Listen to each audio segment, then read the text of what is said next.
Hey, what's going on, everybody? My name is Jay and welcome to The Ship Life. So as usual, we do have a lot to unpack in today's video. We have a couple really good updates from Royal Caribbean. We got to talk about MSC as they are trying to buy an airline. And then we got to talk about TUI Cruises, as unfortunately they had some recent cancellations. Come to find out that it's all due to passengers that just simply didn't follow the rules. This video is also sponsored by Surfshark VPN, but more on that later on in the video. Let's go ahead and get into it. So kicking it off with some great news, Royal Caribbean has officially taken delivery of the world's largest cruise ship, Wonder of the Seas. This is literally the biggest news that Royal Caribbean could receive, at least at this point in time. Now, this ship took about 3 years to complete, and I gotta tell you, it is absolutely beautiful. For those of you that have been following my channel, I was fortunate enough to go check out this ship over at the Saint Nazaire shipyard a couple months ago over in France, and man, I had a great time. Either way, guys, this ship is set to make its big debut for its inaugural sailing over in Miami in March. I'm gonna be there, my girlfriend's gonna be there, and hopefully you are too. If you guys are sailing on Wonder of the Seas, let me know in the comment section below, or if there's something you're excited about, let's talk about that as well, because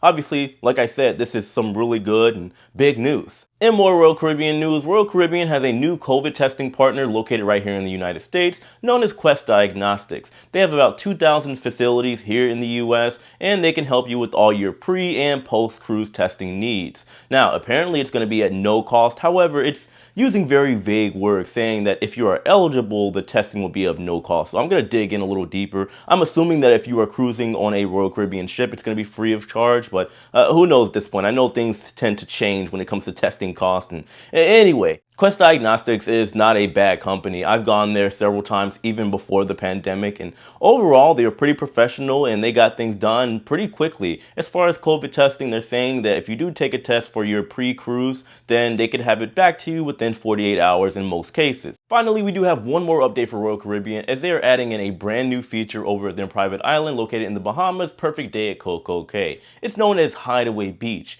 and this will be just for the adults only. I think this would be a great feature for Perfect Day at Coco Cay. Personally, I have not been to that island as of yet, but a lot of people say it's more fun than anything. There's not really a place exclusively set for the adults, other than if they are to buy out like the cabanas or something of that nature over in that area. So I think a lot of people will be excited, and Hideaway Beach is set to debut at the end of 2022. Now, before we continue with today's cruise news, if you all just give me 1 minute, we do have to sail over to a slightly better looking Jay and talk about today's sponsor, Surfshark VPN. So Surfshark VPN is an app and browser extension that will give you an extra layer of security by encrypting all of your information and data. Believe it or not, there are digital pirates out there that are out to get your passwords, your photos, and even your bank information. Now, on top of the absolutely amazing security you get with Surfshark VPN, there are other benefits that you get literally as soon as you sign up. Like, for example, you can change your digital location to literally anywhere in the world. This means that that favorite Netflix show that's only available in your home country, you can now view it whether you are at home or you are sipping on pina coladas over in Mexico. You can also use as many electronic devices as you want, all on one Surfshark VPN account.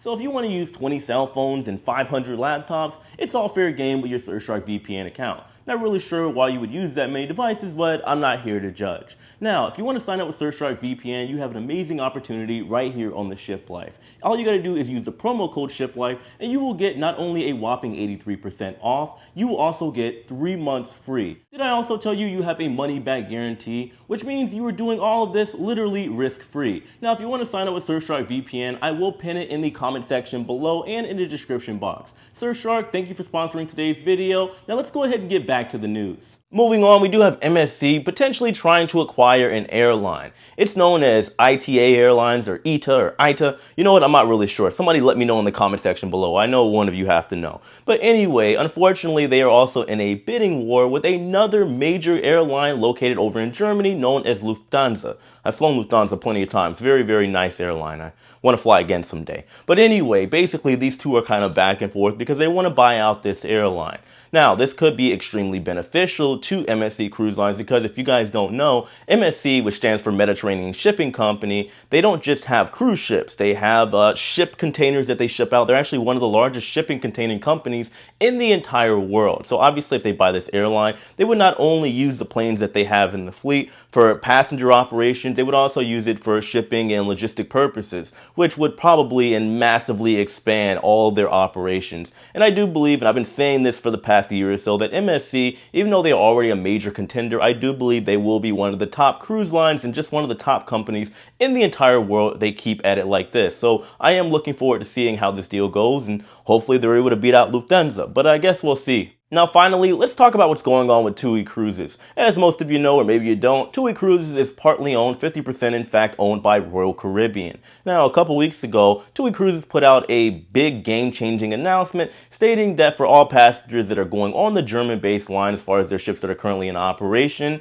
you have to travel there the day of, as far as the home port that the ship is sailing out of. Now, this completely goes against everything that's happening when it comes to cruising. We typically go to the home port a day or even a couple days prior to do kind of like a little vacation before our actual vacation. They're saying you can't do that and you have to wait till after the cruise to do some post-cruise traveling, which I think is very weird. Now, this all, of course, is due to Omicron fears, and this did eventually end up leaking out to other ships within their fleet as far as the ships that are in operation. We have the Mein Schiff 1 that was due to do a 34-day sailing earlier this month, but unfortunately it was canceled due to cases on board. We also have the Mein Schiff 2 that also had cases on board and unfortunately had to cancel while it had sailings over in the Caribbean islands.